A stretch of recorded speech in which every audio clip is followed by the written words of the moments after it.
Assalamualaikum warahmatullahi wabarakatuh. Welcome back my channel. Nah, sekarang aku pengen share sama teman-teman semua gimana sih caranya memprogram bayi laki-laki. Nah, buat teman-teman yang sudah memiliki anak perempuan dan sekarang mau coba untuk memprogram bayi laki-laki, yuk ikutin videonya, simak videonya sampai selesai, jangan di skip. Yang belum subscribe, ayo subscribe dulu. Di sini aku mau ngejelasin beberapa tahap. Jadi tips-tips di sini itu hanya sebagai ikhtiar saja ya ayah bunda, yang menentukan cuma Allah Subhanahu wa taala. Jadi tugas kita itu cuma ikhtiar dan berdoa, sisanya kita serahkan sama Allah. Yang pasti harus semangat, tetap sabar dan konsisten. Oke, poin pertama adalah kita harus mengatur pola makan kita. Kenapa? Karena kita harus banyak mengkonsumsi buah dan sayuran. Karena sperma untuk anak laki-laki itu lebih bisa bertahan hidup di daerah yang basah dibandingkan dengan asam. Jadi biar tubuh kita itu lebih basah, lebih sehat, gitu perbanyak makan sayuran dan buah-buahan. Ingat, bukan cuma itu sebenarnya. Kuncinya itu selain dari basah itu sendiri, ibu atau ayah yang ingin memiliki anak laki-laki itu harus banyak mengkonsumsi makanan yang mengandung potasium atau kalium. Nah, ini juga ada loh di daging merah, ikan. Jadi nggak menutup kemungkinan untuk hanya banyak memakan sayuran dan buah-buahan, tapi daging merah, ikan juga boleh, pokoknya yang mengandung banyak potasium dan kalium.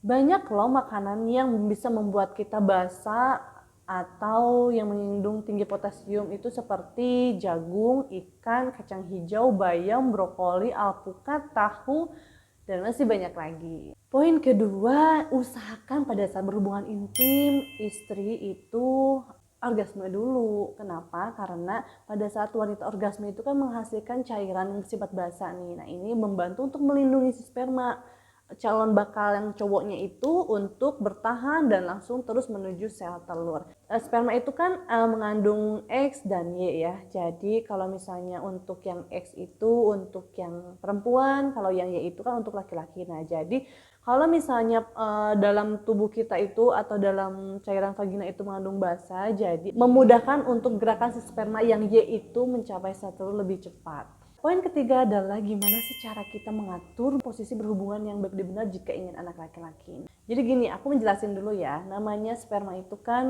mengandung kromosom X atau Y ya.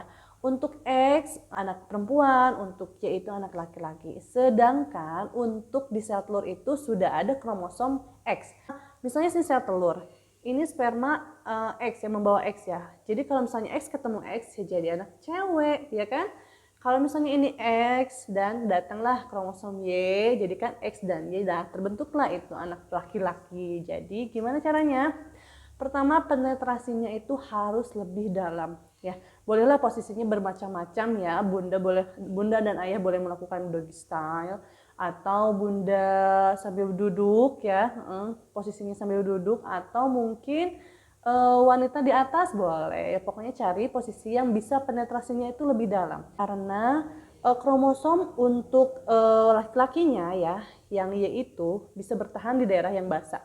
Semakin dalam vagina itu kan semakin basah, semakin luar semakin asam. Jadi kalau si sperma keluar di daerah yang daerahnya itu lebih basah, ya pasti yang jauh lebih bertahan itu kan yang kromosom Y ya, yang laki-lakinya nih yang bertahan ya, yang sedangkan jalannya itu lajur jalan kromosom Y atau yang buat calon anak laki-laki itu lebih cepat dibandingkan dengan kromosom yang buat anak cewek, yang buat anak perempuan. Jadi intinya nggak usah pusing-pusing lah mikirin kromosom X dan Y, intinya pada saat berhubungan coba deh penetrasi lebih dalam. Dan yang pasti posisikan posisi yang senyaman mungkin untuk ayah dan bunda. Poin selanjutnya adalah melakukan hubungan intimnya itu harus mendekati masa ovulasi.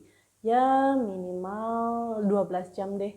Kenapa begitu? Karena sperma untuk calon anak laki-laki itu jangka waktunya lebih pendek loh daripada sperma untuk calon anak perempuan.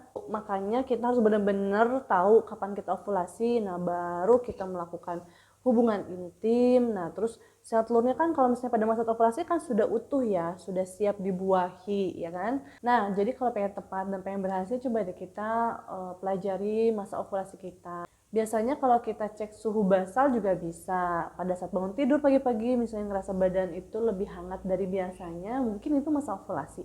Yang kedua, dari lendir cairan vagina itu. Nah, biasanya kalau misalnya yang seperti putih telur itu biasanya fasenya fase ovulasi. Atau mungkin cara hitungan kalender ya.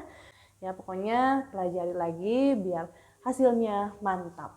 Jadi kalau ibaratkan nih ya, ini saat telur sudah matang ya, sudah keluar dengan sempurna, terus tiba-tiba ada sperma datang, ya sperma datang bersamaan X dan Y-nya datang bersama. Berhubung si sperma untuk calon laki-laki itu gerakannya lebih cepat daripada yang perempuan, ya pasti yang nyampe ke sel telur itu kan yang cowok dulu.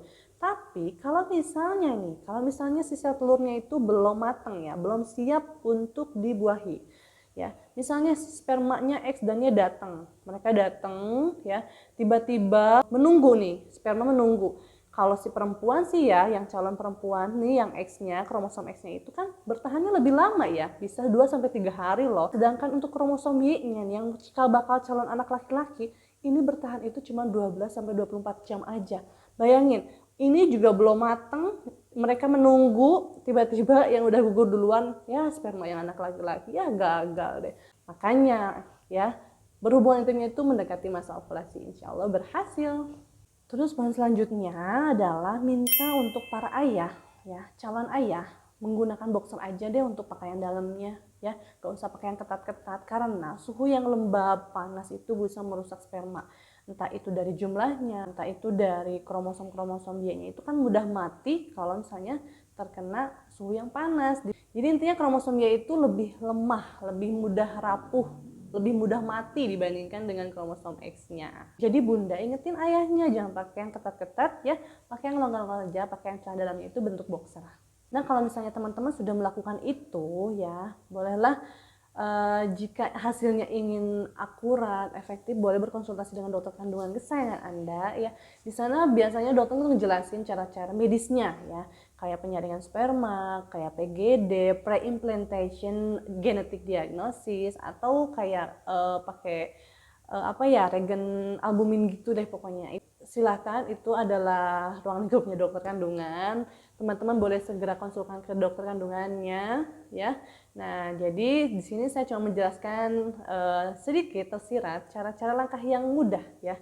Yang mudah yang bisa kita lakukan ikhtiar kita untuk memperoleh anak laki-laki ya. Oh iya, satu lagi tipsnya. Coba dilakuin pada saat tanggal ganjil ya.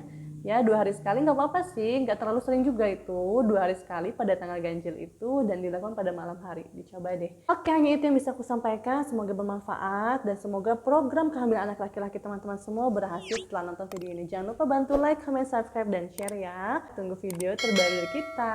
See you next video, bye.